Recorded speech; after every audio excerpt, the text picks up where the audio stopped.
So obviously we all know Fortnite, right? Well, anyways, it used to be really fun, but recently I've been having less fun than ever. And there's a couple of reasons behind that, and that is of course what we will be going over in this video. Now there is this misconception that I hate Fortnite because I made the video about it possibly beginning its decline soon, and that really couldn't be further from the truth. I've been playing Battle Royale since right when it launched, and I've liked it since this time. Unfortunately, recently the game has been getting to this point where I feel like I don't even really want to play it anymore, okay? And I've been seeing a lot of comments that show it's not only me having the problem. Even though Fortnite has continued to grow over time, that's just not enough to keep me really interested in the game. So where should I begin? Well, I guess it's probably best for us to go ahead and talk about Season 4. This is a period in which I feel that the game took a lot of decline in how enjoyable it really was. I mean, for one, the Battle Pass. Keep in mind, I generally do enjoy the Battle Pass. It's a plethora of unlockable emotes, skins, pickaxes, and more for $10.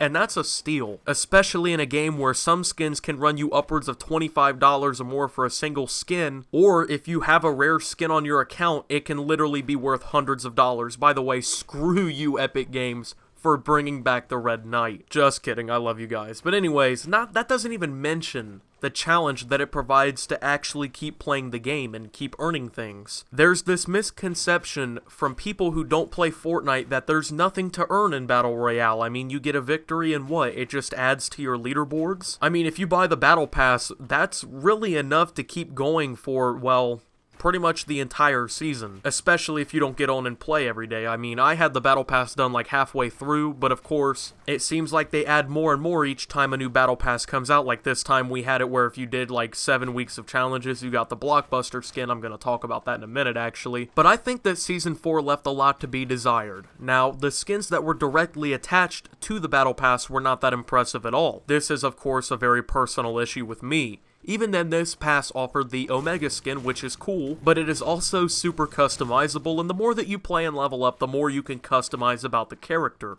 Great addition. Now let's talk about the Blockbuster skin, which on its own is not a terrible looking skin at all. If it came along in the item shop, I would probably buy it.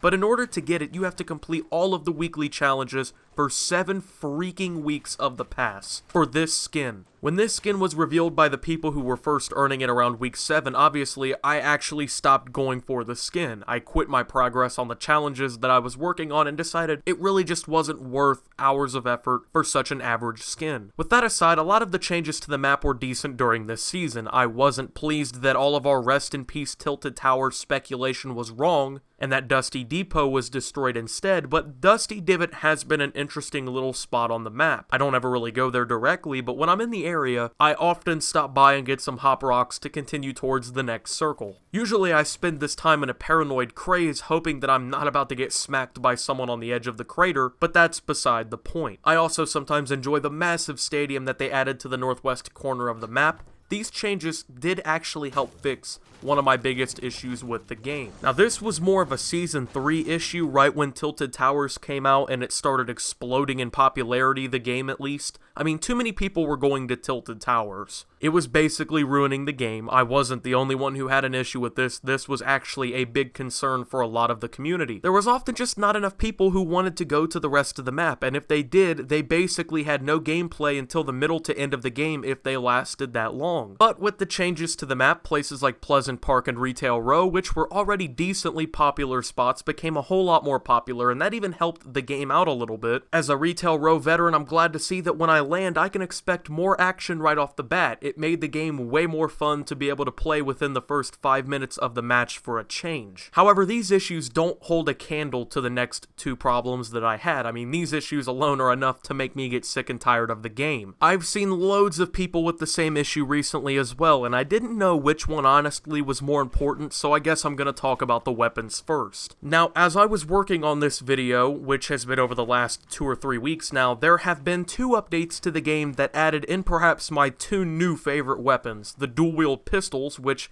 these things are badass, great damage, good fire rate, good range, feel awesome to use. Honestly, I'm pretty sure they're going to be nerfed pretty heavy soon. And then there's also the Thompson submachine gun, or the Tommy gun or drum gun as the game calls it. Now this thing obviously just feels kick-ass to use to begin with, just because it's a Tommy gun. I mean, it's one of the most iconic guns ever made, and it's got insane damage too. This thing is basically an assault rifle up close. I mean, I've absolutely shredded people with this thing so far, and it does have pretty good range. It's a little bit more inaccurate at range, but regardless, this thing has been just a complete beast so far. Often I find the weapons that they add are hit or miss, but this change of pace was something that I found to be great. But even then, when it comes down to it, why are shotguns just so inconsistent? One minute they're godsent, the next minute you're getting a 7 damage headshot, and yes, it can be done when you aim right on your target. Now, here come all these invading forces of target practice masters to tell me that I'm an idiot and to get good at aiming, and they totally forget the RNG aspects of the game. It isn't purely based on aim. See, a shotgun in Fortnite fires pellets. You should probably know this, as shotguns in real life also fire pellets. Each projectile does a certain amount of damage, and depending on how many pellets land, that's when you get your combination of damage. Each projectile generally does 7 damage, but the problem with this is that you can point blank shoot someone in the face with a blue pump shotgun, get 7 damage, and it totally not even be your fault in comparison to all the other elements, like if you're moving, if the target is moving, headshot multipliers, bloom, etc. At least that's how I understand it. I've even looked at a few videos here on YouTube. They seem to say the same thing. Now here's a solution that makes shotguns actually worth something in virtually all situations. Give a base damage to the shotguns, okay? Even if 1 pellet hits, give a decent base amount of damage and still allow extra projectile hits to add damage. This point has been brought up a lot, and it's that you're either going for realism or you're going for cartooniness. Now, if you're going for realism, 1 shotgun pellet to the head is gonna do more than 7 damage. That's just realistic. I mean, the thing's going like 400 miles per hour, maybe faster. Honestly, I don't know how fast a shotgun pellet travels, but it's gonna do more than 7 damage, and that's if you're going for realism. Now, if you're aiming for cartooniness, obviously Fortnite's pretty cartoony, there's still honestly no reason that 1 pellet should do 7 damage. I mean, if we're gonna be cartoony and stuff, we might as well really be cartoony and goofy. So instead of technically landing your shot with the pump and just hoping you got the luck of the spread to hit all 10 to the head plus a multiplier, allow it to where even if you just graze the enemy, you deal like a certain amount of damage. Let's say maybe like 35 with the blue pump shotgun, plus 7 for each projectile extra, plus a headshot multiplier. Not only does this make way more sense to the game and actually help involve players' skill more, but it also makes the shotguns consistent. I have legitimately used a gold heavy shotgun, shot 6 times off for like 7 to 35 damage, and have been shot 3 times with a shotgun and been killed from literally 100 shield and 100 health. I mean, shotguns used to dominate this game, and I'm not saying that it should be the only gun that you can really use up close, but I mean, come on now, shotguns should not be as bad as they actually are. Then again, I've also ran around corners with a green pump and caught a nasty headshot on people with no shield and made their days living nightmares, but I just want consistent shotguns. It's honestly to the point where I think I have more luck just trying to spray assault rifles or Tommy guns or whatever for the consistent damage. I would almost pick up dual pistols over shotguns because you get the double fire, they do really good damage, and they have a high fire rate. If we're not going to make shotguns more consistent, can we at least see an increased spawn rate in tactical submachine guns? I mean, if you get a purple tac SMG, I would also almost take that over any shotgun. I mean, you get close and just spray, and that thing is going to demolish anyone who stands in front of it. However, also, the bloom in the game for guns like the assault rifles are still way too high. I mean, this should never, ever happen, and realistically, it's just punishing you for having, you know, good accuracy by leaving it up to luck. The spread is way too high. I mean, honestly, there is no way that I should have a gold scar be shooting at someone's back, and just because the spread manages to be around the player, miss literally 7 shots. That's insane. Moving away from that, let's talk about these updates. They come out weekly, they're pretty important to the game, and it seems like recently they've been, you know, launching with some sort of issue or glitch. They haven't been properly tested, or just something is wrong. Shopping carts come to the game. They get disabled and taken from the game like 3 separate different times. That makes me sad because they were an awesome update, and and we have already lost a lot of time to play with them due to these problems. Thankfully they're back, and they hopefully will not be disabled again. Then as I'm making this video, Playgrounds, which has been hyped up for a while now as a leak, is supposed to come out, and wouldn't you know, it's been disabled for at least another day. And that might even be the best case scenario. When I started to finish working on this video, they actually delayed it for up to an entire week, and that's a huge bummer too. Now finally, as I'm ready to edit this whole damn script for the third time, it comes out and will be permanent, so that's great. It's also super fun, so I'm definitely not disappointed, but I wish I could have had access to it earlier and that they, got it functional the first time around. But I know that there's a lot of factors and effort that goes into these updates, but honestly, I would rather have updates be more spaced out and not come out weekly if that means that the content that comes out will be available and won't be disabled. I have no problem with them spending extra time on things. I'm not impatient, but I want to play a functional game. Let's be honest, we're at a point now. This is the biggest game on the market. It made like $300 million last month. This game is no longer a little work in progress game. We would all consider it fully completed if they weren't saying it's in early access. Now, the reason that Playgrounds was apparently not functioning is that it was putting too much stress on the servers. Too many people tried to get on at once and it kind of crashed it. But my question is, why would you not expect one of the most hyped up LTMs ever added into the game to, have a lot of people trying to play at once? And I think that if I were Epic, I would have foreseen this coming a little bit better and at least tried to prepare the servers to handle it better. I mean, more servers is something that Epic should invest into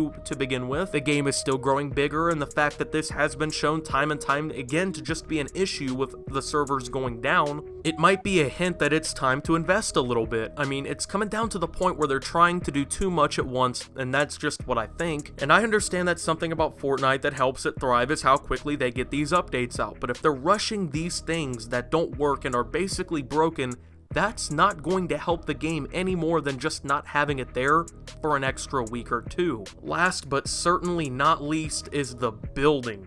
Jeez, I love the fact that building is in the game. I think it's a very creative way to give people another avenue to try and make the game more fun. But it's not fun when literally everyone now decides to just spam buttons and build so much crap that even they get confused. There's a difference between strategic building or building cover for yourself so you can start trying to get the advantage and being shot once and spamming walls and stairs all over the place, and then just sitting there 5 stories up. I don't know how people find that any fun, but it seems like ever since they've seen pro players build for high ground, now the strategy is to just spam buttons. The game is no longer reliant on any sort of gun skill or getting lucky enough to land your shots. There is no real quote-unquote building skill anymore. If you literally have more materials than your enemy and you have 4 buttons that you can just mash in front of your enemy, you're winning the fight. Now, if you properly build yourself to high ground, build a structure it's able to protect you well, you prevent me from getting up there and killing you, more power to you,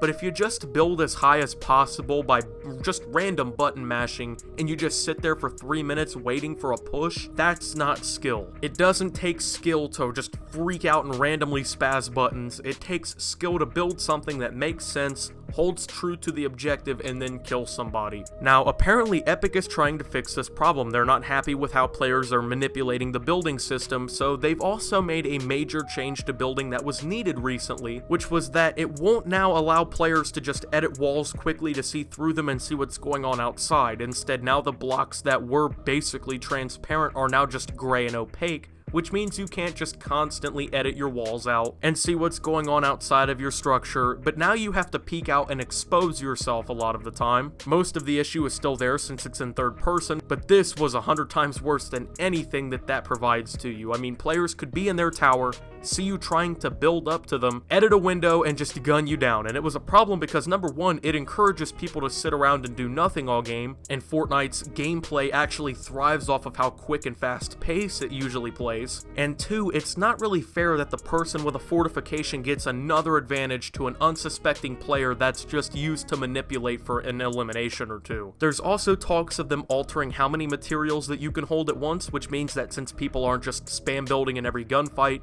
you won't have to pour all of your mats into each gunfight that you get into, which would also be a pretty big benefit. Now, my thing is that these issues all seem pretty fixable, right? Just give shotguns a base damage, make them consistent, lower the amount of materials players can hold at at once to limit spam building and bring gunfights back into it and keep the gameplay quick, release updates when they're actually stable and finished and don't announce them until you know that they're ready, and just make Season 5 skins better than Season 4. All the previous battle passes were great, I enjoyed what I got out of them, but this one just not as much. I don't know, I don't think I enjoy sprays as much as just the funny emotes the game already has, to be honest. Regardless, these issues can be fixed and should be. I'm not the only one with these problems either. They seem pretty common. I mean, the game just honestly isn't playing the same anymore. That wouldn't be a bad thing if a lot of the changes were better, but like I said, these things are directly affecting the gameplay for me and plenty of other people and need to be fixed. Thank you guys for watching. If you did enjoy, make sure to leave a like and subscribe. If you're new around here, turn on notifications for all to see if YouTube will push all my newest content to you as it comes out, all future videos and live streams. Also, follow me on Twitter for memes, thoughts, and updates at @SubToOptimus. We're almost to 1,000 followers. We're working on that. Also, join the Discord below. We just launched a brand new server. It's doing great. Also, I don't know if this video is going to have an audio issue, but my mic has been garbage recently. It's either too quiet or too loud, so I think I'm just going to probably get a new one. It's probably just getting worn out. I'm going to go ahead and replace it. So in a few videos from now, I'll probably sound way different to you guys. I don't really know by how much, but I plan on getting a really good mic, so hopefully it's good. Anyways, until my next video, guys, this is Optimus, wondering if Fortnite will make some good changes, and signing out.